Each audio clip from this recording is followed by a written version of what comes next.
This is the WJTS News. Thank you for tuning in. I'm Bill Potter reporting. Heartland Half Marathon proceeds presented to two local organizations. Jamie John, president of DC Multisport and the race director for the 2021 Heartland Half Marathon, 5K Team Challenge, and Kids Fun Run, presented checks totaling $19,061.42, split evenly between Memorial Hospital and Healthcare Center's Jenna Sermersheim, director of cardiac services, and to Girls on the Run, serving Southwest Indiana's executive director, Sarah Leonard. This money was raised through the Heartland Half Marathon, 5K, and Team Challenge events held back in September on the 4th and coordinated by DC Multisport, a nonprofit organization dedicated to promoting health and wellness while giving back to the local communities. Proceeds given to the Philip R. Dawkins Heart and Vascular Center will be utilized for new integrative medicine services provided to cardiac patients. With the proceeds, Girls on the Run will provide significant financial assistance to girls from low economic backgrounds to ensure equitable and inclusive program access. This was the 9th year for this event, while being the first race of the 3-year circuit, rotating to other communities in the next 2 years in DuBois County. Now in 2022, the event will take place in Huntingburg. For more information and to register for next year's event, go to heartlandhalfmarathon.com. The holiday season is filled with shopping, parties, and gatherings with loved ones. It's a season of joy, but it's also a time when you can be at a greater risk for dangers such as theft and break-ins because you're busy and may let your guard down. DuBois County Sheriff Tom Kleinhelter encourages residents to take a moment to think about safety before the season really gets underway. Sheriff Kleinhelter gave some tips to think about when online shopping. Online shopping, the best tip that I can give for that is to go to the specific website that you're wanting to go to. If you want to go to Target, or if you want to go to wherever you want to go to the actual website that you're searching for. A lot of times scammers will send an email and then a link to click on that email to go to a certain, and that's not always the safest thing. So the best thing I can say is go to a legitimate website and search on that specific website. Kleinhelter also had these tips about ways to stay safe when shopping in person. Shopping in person, again, if you're going to go to a mall or whatever's, if you're going to go at night, park in a well-lit area.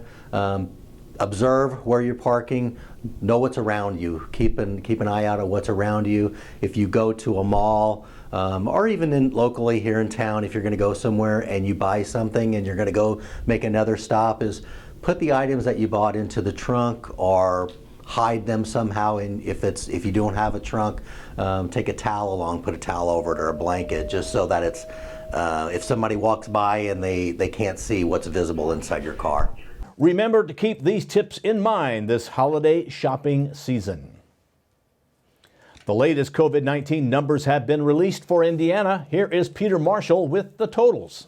The Indiana Department of Health reported 5,513 new cases of COVID-19 and 41 new deaths on Thursday for the state. To date, there have been a total of 1,145,633 cases of COVID-19 and a total of 17,351 deaths reported in the state, with 603 additional deaths ruled as probably associated with COVID-19. As of Thursday, only 53.6% of Indiana's population ages 5 and up are fully vaccinated. Over 97% of Indiana's COVID numbers are those who are unvaccinated. Of those who are vaccinated, only 2.417% have experienced a breakthrough case of COVID. Only 0.049% have been hospitalized, and only 0.026% of those who are vaccinated have died from COVID. DuBois County saw 26 new cases reported Thursday. The Indiana Department of Health reported a 7-day positivity rate of 9.9% amongst all tests and 22.6% amongst unique individuals. To date, there have been a total of 8,964 cases for the county, and 142 DuBois County residents have died from the virus. As of Thursday, only 57.9% of the county ages 5 and up are fully vaccinated. For the surrounding counties, as of Thursday, Spencer has 12 new cases, with 50.9% of its population vaccinated. Warwick has 62 new cases, with 62.4% of its population vaccinated. Gibson has 42 new cases, with 49.1% of its population vaccinated. vaccinated. Pike has 22 new cases with 42.7% of its population vaccinated. Knox has 14 new cases with 48.9% of its population vaccinated. Davies has 25 new cases with 35.5% of its population vaccinated. Martin has 4 new cases with 42.3% of its population vaccinated. Lawrence has 31 new cases with 49.1% of its population vaccinated. Orange has 18 new cases with 48.7% of its population vaccinated. Crawford has 8 new cases with 46.1% of its population vaccinated. And Perry has 20 new cases with 57.2% of its population vaccinated. Currently, 27% of ICU beds for Indiana District 10 are in use for COVID alone. I'm Peter Marshall reporting.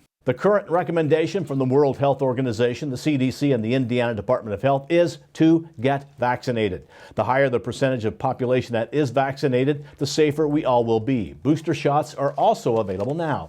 To get scheduled for your shot, go to ourshot.in.gov.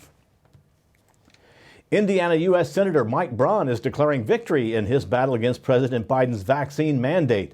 The Senate last night voted to roll back the president's coronavirus vaccine mandates. Every single Senate Republican plus 2 Senate Democrats voted for the plan. Braun says passing the rollback is his biggest issue. But while Braun succeeded in the Senate, his rollback is most certainly doomed in the democratically controlled House. Prosecutors in Evansville are asking for a repeat sexual offender enhancement for a former soccer coach who is facing new sex crime charges. 39-year-old Jeremy Tudela is looking at new child molestation charges. He pleaded guilty last year and was sentenced to 1 year in prison on charges that he had sex with a former soccer student of his while she was under 16 years old. No one is saying how old the new victim is. Tudela is currently being held without bond in the Vanderburgh County Jail. Now stay tuned. WJTS News will continue in a moment. We'll take a look at weather. Kurt Guxell steps in with a look at sports, and we'll have WJTS Informed tonight featuring Mike Steffi with the Tri-County Y.